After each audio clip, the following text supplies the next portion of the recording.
Hey, I wanted to update you on rate information. I know there's a lot of news and there's a lot of kind of craziness going on both in the stock market and the bond market, and which then correlates to what's going on in the mortgage rate market. And oftentimes, media is misled or lagging in the time that they report information. And so I just wanted to kind of clear the air with what's really going on right now, what to expect. And so let's just kind of jump right into it. First and foremost, the Fed came out about a week and a half, 2 weeks ago, saying that they were cutting rates by a quarter, or excuse me, a half, in order to try and stem some of the economic impact of the impending coronavirus. And that was 2 weeks ago. And it leads the media to believe that mortgage rates had just dropped by half a point. There happened to be some coincidences in timing with the selling off in the stock market that was improving the mortgage market, but it was not a result of directly as the Fed. The Fed does not control mortgage rates. They control short-term rates, things that affect car payments, credit cards, lines of credit.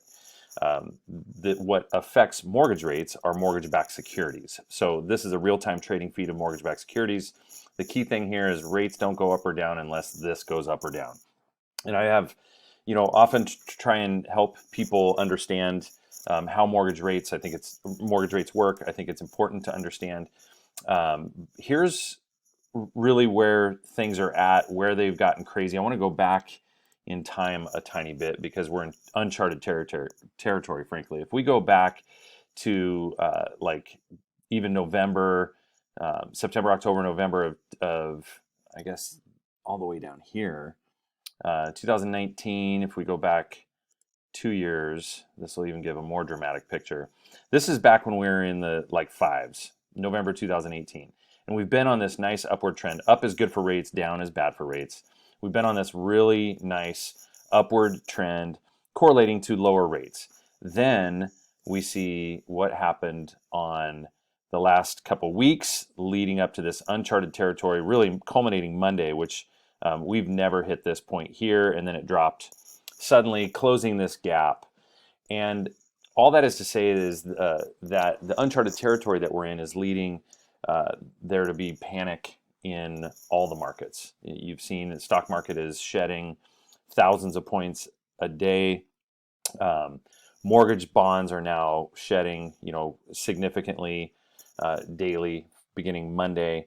And so there's just some real concern in the marketplace, and that's causing rates to actually spike, despite what the media is saying, despite what even mortgage-backed securities might relate to. Because this area right in here is kind of the mid threes. This is where we were at, mid threes. So you'd expect that we'd be there again now, but that's not the case. So there's again concern. There's maybe some overreaction. Obviously, there's also some capacity issues, and then there's issues with warehouse lines and other just crazy things impacting the secondary market or the mortgage market at the mortgage-backed security level. And so I just wanted to kind of show you, just benchmark where things are at, keeping in mind that there's an expectation that as some of these loans cycle through, as some of the sensationalism and getting a handle on the coronavirus and some of this stuff starts to settle down over the next 3-4 weeks, this stuff's going to come back around. This is an artificial spike. It doesn't even correlate with where mortgage-backed securities are, but nonetheless, it's impacting things. And I just want you to know that I think it's a good idea still to look into this. I think it's going to financially make sense. I just think that we're in a bit of a holding pattern right now. I believe that rates are going to moderate back down to kind of the 3.25 to 3.5 range, depending upon your circumstances, what purpose of your refinance, and so forth. So there's tremendous opportunity, I think, still on the horizon. But like, for example, Quicken Loans, they're the largest lender in the country. They're advertising 4 1/8 today with 25% down payment or 25% equity on a refi, and they're charging 2 1/8 points. So you can see like rates aren't what the media is leading people to believe. The other thing is if you go to bankrate.com and just plug in like refinance mortgage, I mean, you can see 5.25, 4 7/8, 5.625. Some of these have points. I mean, it's just a crazy, crazy market right now.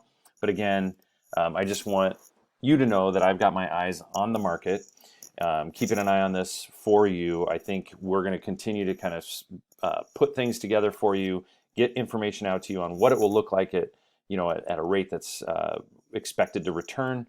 And then once the market kind of settles, then we can lock and wrap up quickly. So if you have questions, certainly reach out to me anytime. I'm happy to talk through this with you, any concerns that you have. And then we can set up kind of a timetable of updates as well as expected turn on when we can see this stuff settle back down. Anyway, that's it for now. Looking forward to catching up with you soon. Thanks.